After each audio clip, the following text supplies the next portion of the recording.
Forces in Mind Trust funded this research from our friends at the University of York and Riverside because we believe that if you want to identify what the needs of veterans are, then you have to generate the evidence. And in terms of their housing needs, that comes not just from the research, but also from the veterans themselves. My name is Tina. I was in the Navy for 7 years. After I left the Navy, I found myself in a refuge with my then 3-year-old daughter. We should have been top priority for being housed by the council. They didn't give us any help or recognition at all. And luckily, I found Stoll, who gave my daughter and I a 2-bedroom flat immediately. I think veterans' charities are really, really important because they understand where veterans are coming from, and people don't always realise that when you leave the armed forces, you're coming out of being institutionalised and you're leaving something that you're very, very familiar with to jump into the big bad world that seems completely unknown. Since I've been at Stoll, lots of things have happened. They helped me get funding to do my master's, which I'm currently doing. I've now got a mentor at the BBC and I'm trying to find a job. My name is Norman, and I was in the Royal Signals.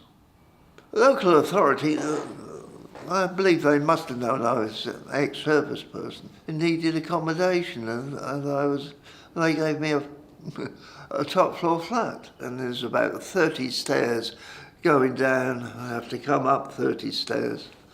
Also, I think over the year I might have spoken to one person about 4 times.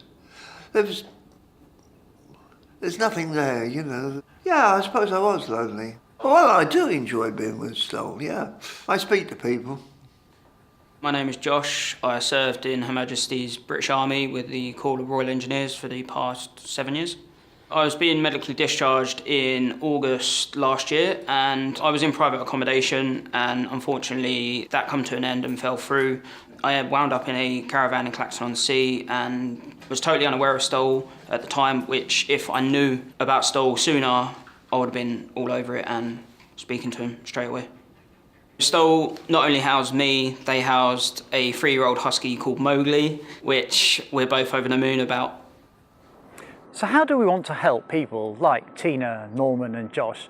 Well, we're calling for 3 things. The first one is identifying people who, as they transition from military service into the civilian community, are vulnerable to homelessness, vulnerable to needing extra support in their housing. We're also calling for civilian authorities, the local authorities, people who deal with housing, to make sure that they know if they've got a veteran turning up on their door, but also that they have plans in place to give them the particular support that we know veterans need.